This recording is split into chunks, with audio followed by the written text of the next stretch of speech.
Nos studios n'ont rien de mystérieux pour Marie-Martine Chambard. Pendant de nombreuses années, elle a présenté notre journal régional. Ce soir s'ouvrent les 3e rencontres cinématographiques de Saint-Étienne. Elles vont durer Marie-Martine fut donc journaliste, mais aussi militante, une féministe assumée. Tout ce qui touche aux droits des femmes la passionne.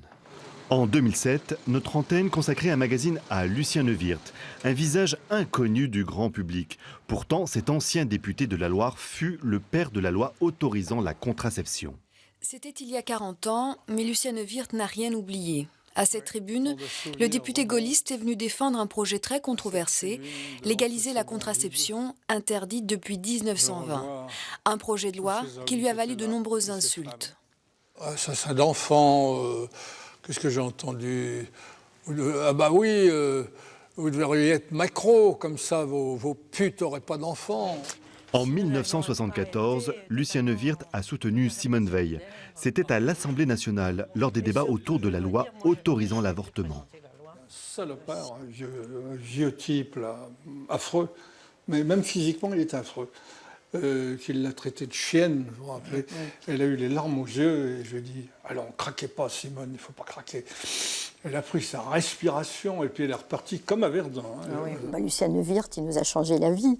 On le remerciera jamais assez. Alors, nous, les femmes, en premier, bien sûr, parce que c'est dans notre corps et dans notre chair qu'on était marqués. Une grossesse non désirée, c'était effectivement la détresse et la catastrophe dont on parlait, avec des jeunes filles qui se retrouvaient rejetées de chez elles, avec des enfants sur les bras. Enfin bon, c'était vraiment des situations absolument tragiques.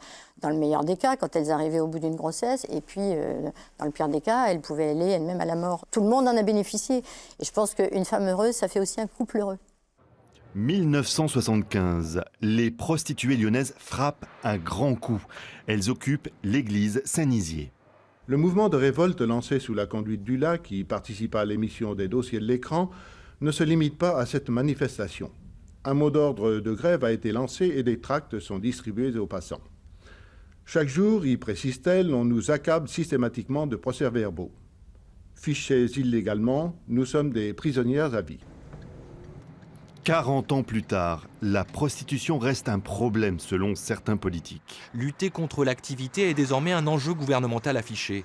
Ce matin, la ministre des Droits des Femmes a réaffirmé la position abolitionniste de la France en la matière. Donc cette position abolitionniste, elle veut dire quoi concrètement?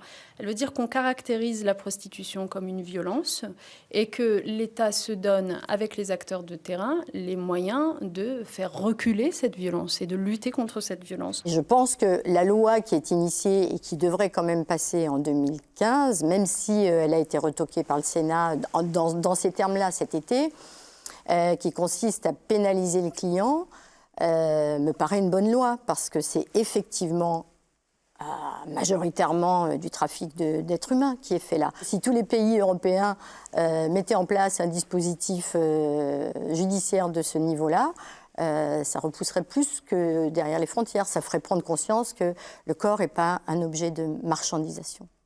1961, un concours comme il n'en existe plus aujourd'hui. Son nom, Fait du logis, organisé par la Caisse primaire d'assurance maladie.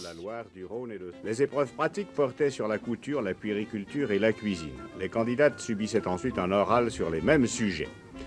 Après s'être divisé en plusieurs groupes, le jury avait à se prononcer après avoir goûté pour chaque membre 8 omelettes aux pommes de terre et 8 charlottes aux pommes.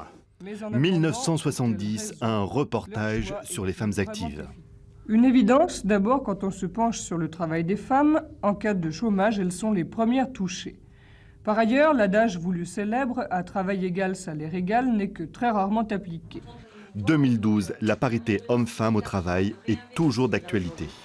Des femmes dans l'atelier, une patronne à la barre de l'entreprise, un contexte au petit poil pour lancer la quinzaine pour l'égalité femmes-hommes en Rhône-Alpes.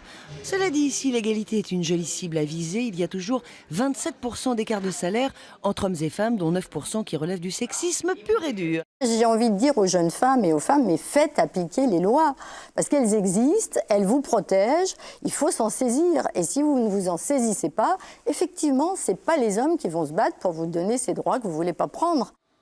On a fait énormément de chemin, mais si on ne veut pas que nos filles et nos petites filles pleurent, il faut qu'elles soient vigilantes et qu'elles reprennent le flambeau.